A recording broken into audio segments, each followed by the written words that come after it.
tahu nggak sih, pada tahun 2015, Jerman membuat sejarah dengan membuka pintu untuk lebih dari 1,1 juta pengungsi dengan kebijakan bernama Willkommenskultur, apa yang berarti budaya penyambutan.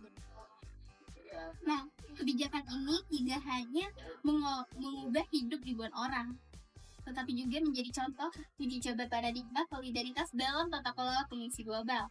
Lalu, apa yang dunia bisa ambil dari keberhasilan dan tantangannya? Simak analisis kami berikut.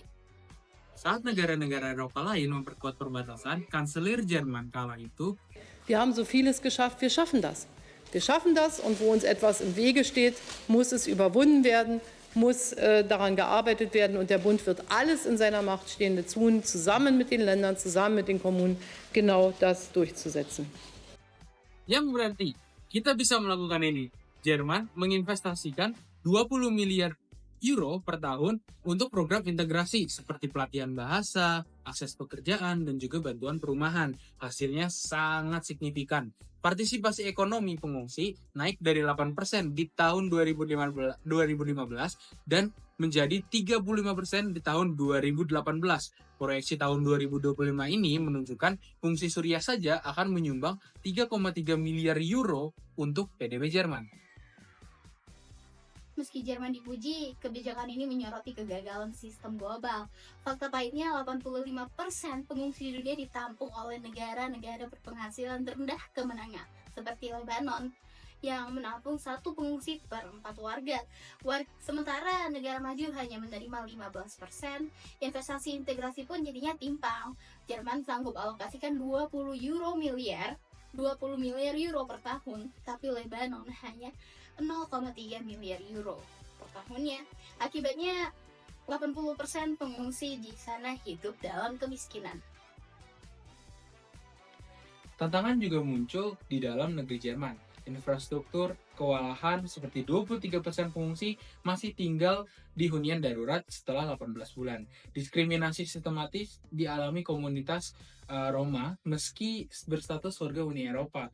Jadi akses mereka ke layanan hanya 65%, jauh di bawah pengungsi Suriah yang memiliki akses 95% ke layanan.